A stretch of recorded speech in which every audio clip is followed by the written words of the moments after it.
So, Gary, we're going to start our press conference here in about 2 minutes. I can't see or hear you, but You'll be able to hear. okay. I know you're giving me the thumbs up.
All right, folks, thanks for being here on such short notice. Tremendous group of people. Thank you very much. Folks, would you like to just open up the questions? Yeah, let's just get right into it. Okay, we'll go Stephen Means, Cleveland.com. Well, I know you probably haven't spent a lot of time watching that film already, but as you think about what Brian's going to have to deal with over the next month, how you want things to go with this offensive game plan, have you guys started mapping out how you would like things to go over the next 30 months in terms of his involvement and maybe who's calling plays when you guys take the field and everything? Yep. Met on it today, and he's going to continue with the same plan.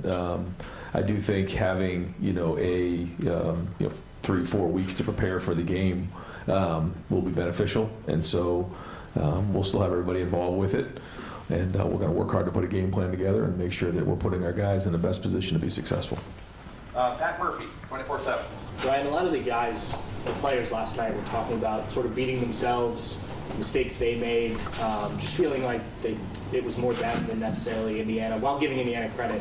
Now that you've watched the film a little bit, how much do you see that and stuff that can be corrected here before you go on this run, and how much is it things that maybe were more what Indiana was doing and defenses that are more difficult? Well, I think anytime you're playing this time of year, whether it's in the Big Ten championship or in the playoffs, you're playing against good teams. So we never want to not give credit to our opponent. They played a good game, but it's clear that we were not at our best, coaches and players. So we need to be moving forward, and this is certainly an opportunity for us to learn from that game. And when you leave it to one play in all three phases, you put yourself at risk. And the idea of leaving no doubt did not happen the other night. So we're gonna make sure that we get on the film, and certainly you said haven't watched it. I've watched it all a bunch. Didn't sleep well last night. Have a sick stomach in my feeling over the game. And so, so do these guys here. But once you wake up the next morning and figure out what the new mission is, then it gives you some direction that way. But we'll use this as motivation. Jeremy Birmingham. All right, obviously, you haven't lost a lot of games as a head coach. It seems like, at least from the outside looking in, that a lot of the times the losses sort of follow a similar script. Is there, and you've often talked about scheme versus personnel versus execution, is there one of those things that you feel like is a recurring issue over the years that maybe you can pinpoint or say, like, this is something that's regularly happened when we've had these sort of performances? Well, I think, we did have one turnover on offense, and we really didn't strike any balance. I think that's probably one of the things. We, I think, called 35 passes and 22 runs, and didn't really get the run game going. We had 5 sacks, and then third down in red zone certainly was not good. And so, when you're not winning in the situations, you don't have balance. That is a recipe for not a very good day on offense. So I know everybody in the program is looking at it to figure out how they can get better, but we need to have balance, that's for sure. Andy Anders, Lebanon Warriors. Yeah, just so you mentioned the sacks. Thoughts on the offensive line's performance and just what maybe needs to improve in pass protection? Well, they have a good defensive front, and it's always a combination of things. We can do a better job of designing some plays that get out of the quarterback's hand a little bit faster. We were looking to push the ball down the field early in the game, and we broke down a little bit. But that's everybody involved. So we'll look to get better at it and make sure that we're in that situation again, that we're putting our guys in the best position to be successful, but at the same time, our guys got to do their job as well. So everyone's looking at it and making sure that we're doing our part to do a better job. Boston Ward, 97.1. Brian, when you look at just structuring the weeks ahead, it's just happened, you just got the matchups, the destination, but what's the practice schedule look like? What's the scouting look like with 2 opponents for the next couple of weeks? What's the plan moving forward here? Yep, went through it with the team here just about half an hour ago, and the goal is to be at maximum speed, effort, violence, really peaking at the end of the month here, because it's a significant layoff. So the first thing we want to do is the guys who have played a significant amount of football, let them get their legs underneath them. But also, as we get into next week, make sure that they're keeping their edge.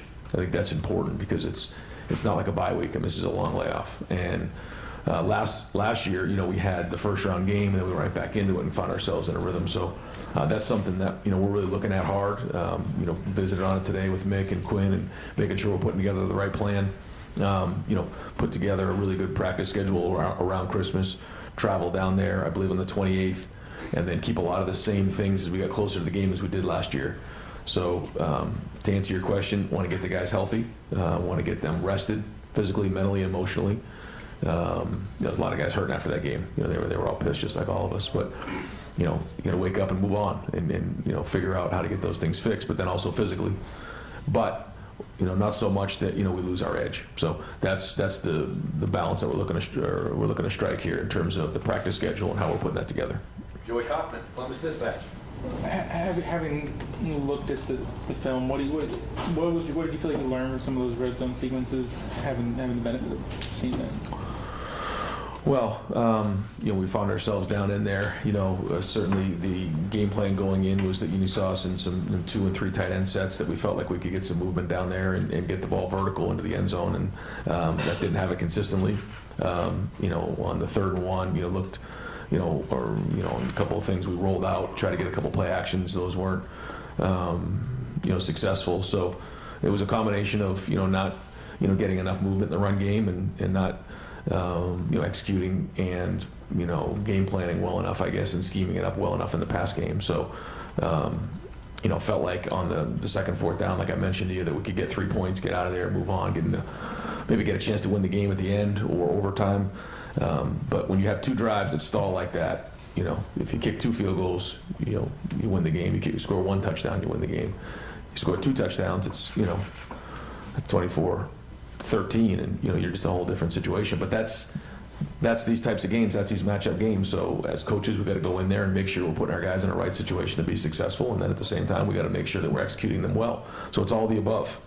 And that's what hurts on days like today. When you feel like you came up short, and you got to go move on, take your medicine, and get it figured out. Tom Sperry. Coach, I know you guys are bummed out you lost. Nobody wants to win more than you guys do. With that said, you've been in this position before.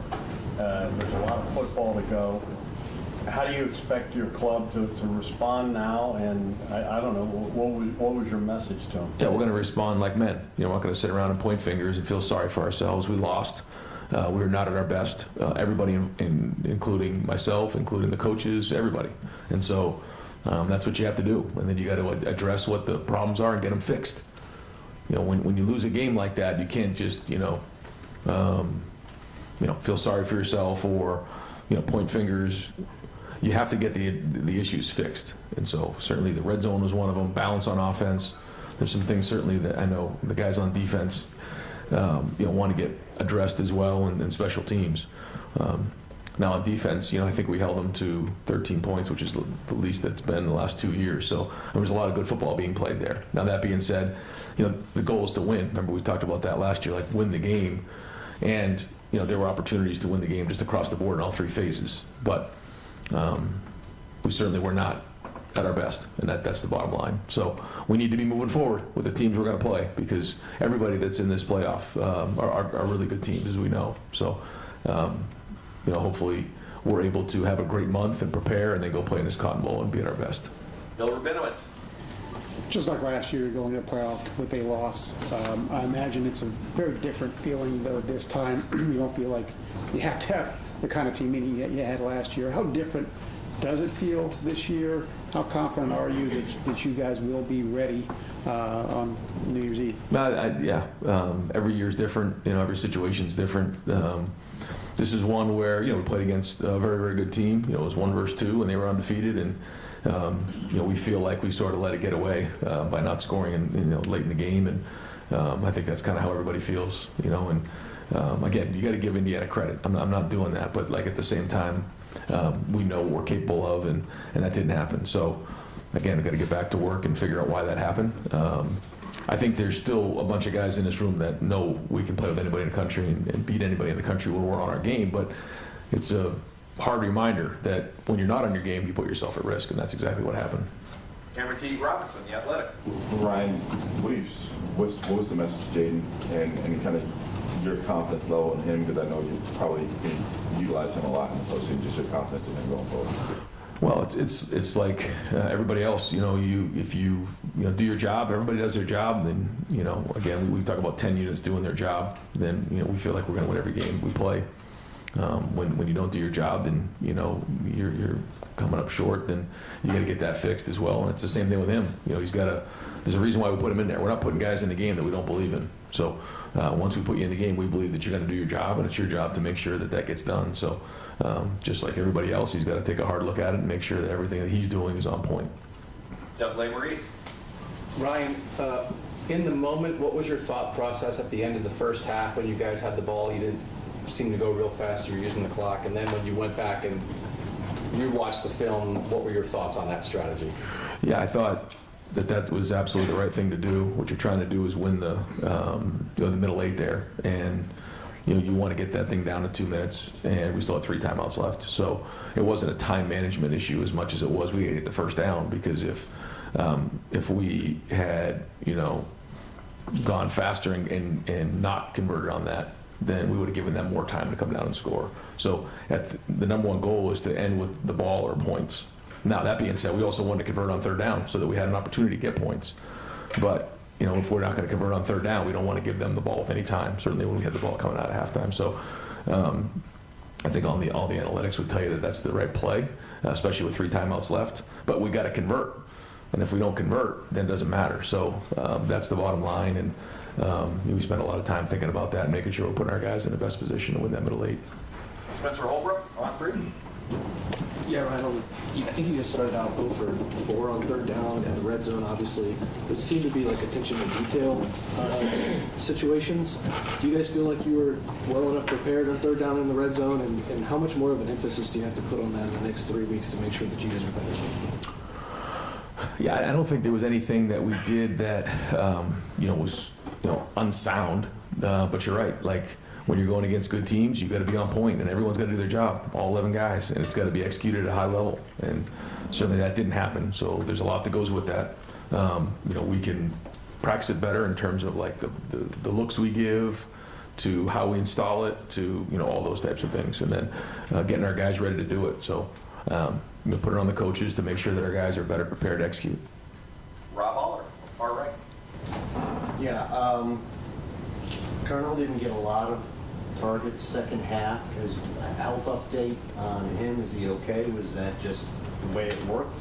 How's he doing? There were actually quite a few plays that were designed to maybe head his way throughout the game that didn't. You design them certain ways, and the coverages can be organized as such it doesn't quite get there. So no, he's a big part of what we do, and are those guys in a situation where at that game where they're ready to play 50, 60 plays? Yeah, they could do it, but it was good to also try to keep them fresh throughout the game. But yeah, no, we were looking to target both of our guys. Julian, 2 games in a row, early picks. What's the discussions you're having with him other than you just can't do that? Yeah, the one early on, he was a little bit later. That route there, based on the depth of where it was, you just have to be aware of that. And yeah, I mean, the underneath defenders, they do a good job with their vision and break and zone. And and I think. Again, can we drill it? Can we get the scout team to give a better look that's a little faster, a little sharper, a little crisper to make them realize it? The speed of how fast it was going? Yes. But after that, I thought he responded well and did take care of the football from then on out. I know there were some sacks in there, but he did hang on to it for the most part. And, overall, I thought he played well in the game, not well enough to win, as we know. But that certainly wasn't our issue. Brianna McKay. There was a couple players last night who said they felt like they were one block away from opening the running game. Was that something that you saw as well? And how much more do you think the running game could have done last night? Yeah, I agree. I think it was a mixed bag. There's ones I watched where we blocked him up and got it to the unblocked hat, and he got us on the ground at like 5 or 6 yards. Then there were times where there was a couple unblocked guys near the line of scrimmage, and so yeah, there was a combination of both of those things. So we'll keep looking at it. There was a lot of movement, and but we expected that to happen in the game.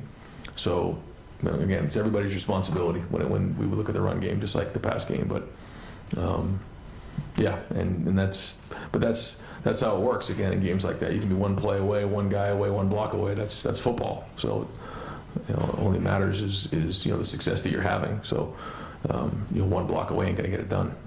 Bill Landis. Ryan, as you guys are sorting through the changes on your offensive staff, who was calling plays last night and who will call plays on the 31st?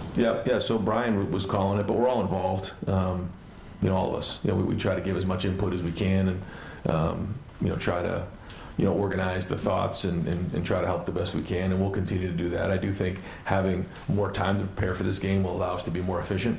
There's no question about that. But Brian calls the plays, and we'll continue to call the plays. But we're going to have everybody involved with it, and it's a group effort. Stefan Kreisny. Just to follow up on that a little bit, you mentioned kind of the structure of what it's going to look like with Brian the next 3 weeks, and how keeping him as involved.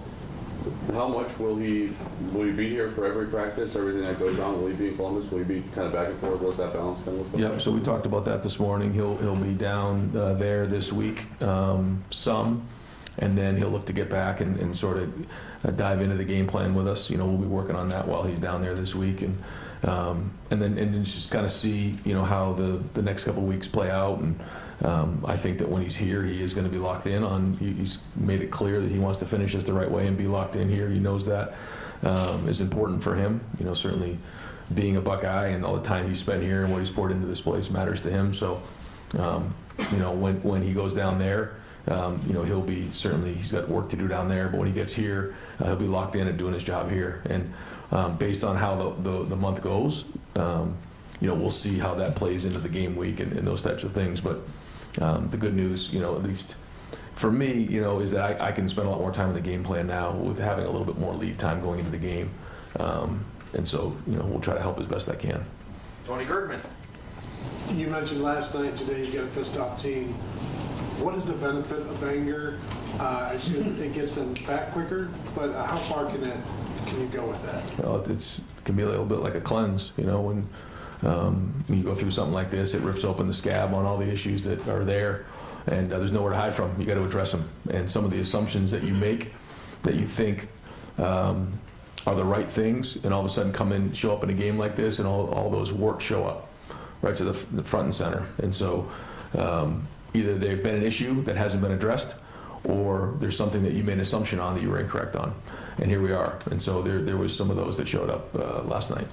Far left, Joe Nugent. With the bracket released this afternoon, just curious what your reaction is to being the 2 seed and going to Dallas. Well, I think, you know, the committee recognized, you know, the body of work that we had this year, and you know, found ourselves in the fourth quarter fighting it out and against a good team last night. And so, you know, we're excited about where we are, and you know, going down to Dallas again, and you know, playing against some, you know, a really good opponent, either A&M or Miami, 2 really good teams. So, and then going from there, you know, and you know, when you look at the teams that are in the playoffs, I mean, some really good teams out there. So it doesn't matter really if you're the 1, 2, 3, or 4. I mean, you got to play from here on out. That's just how it goes. And so, you know, when I look at, you know, where Indiana is, when I look at where Georgia is, when I look where Texas Tech is, I mean, there's great teams. So excited about that, and now we have to be at our best. Time for 2 more. Dylan Davis, Dylan Gazette. Brian, there were moments last night where it would seem like if the Lincoln Kingdom package is still a thing that you like to do, that it would be a fit there. I guess where's your confidence at with that package there? Did you wish maybe you went to it at times? Yeah, well, yes, because, you know, what we were doing didn't work. So then when you look back on it, you say, yeah, that probably is something we should have done. There is stuff that we have practiced and put in, and so yeah, because what we didn't work, and so we got to keep figuring out what will, or what you know, what we need to do to score points. That's the bottom line. You know, whether it's throw it, whether it's be in different personnel groupings, all of those things are going to be considered to make sure we get the job done. And we'll wrap up with Tim May. Yeah, there are a few safer calls than a quarterback sneak, though. I mean, right? I mean, for the most part. And a couple times Julian's knee is touched and things like that. But are these tough to have to go back and regurgitate what went on in that game? But some of them were very strange. There were holding calls that weren't made, et cetera. How do you put that all in a compartment and then move on? Well, I think you know what I mean. Yeah, I know exactly what you mean. I think the bottom line is, like, you can't leave it to one play. That's the bottom line, because you're right. When you start looking at a game like that, you can look at different things, and but at the end of the day, like, we were not at our best, and so you start to point to these 1 or 2 plays that made the difference in the game. Well, that's our fault. We can't let that happen. So you know, we didn't execute the sneak, and so, you know, that's on everybody. But then there were other opportunities that we could have converted on. And so, you know, that's what happens when you lose a game. You look at all these different things to figure out what didn't happen. And when you win games, some of those things get kind of, like we've talked about this before, get brushed under the rug, and you kind of move on. So we're going to take a hard look at everything. And, you know, that's sometimes, again, when you go through a loss, it just makes you look harder, longer at everything that you're doing. And that the dust is settled. I mean, 3 of the top 5 teams in the college football playoff rankings are from the Big Ten. What does that say about the appreciation you think the committee had for this league? Is that justified? Yeah, I think when you look at the teams, when you look at, first off, you have 18 teams, and some of the best teams in the country in this conference, and you know, we play 9 conference games. So I think when you just take those things into consideration, it's significant. But then I think when you look at the quality of the teams, it stands out. Coach, thank you. Yeah, thanks, guys. And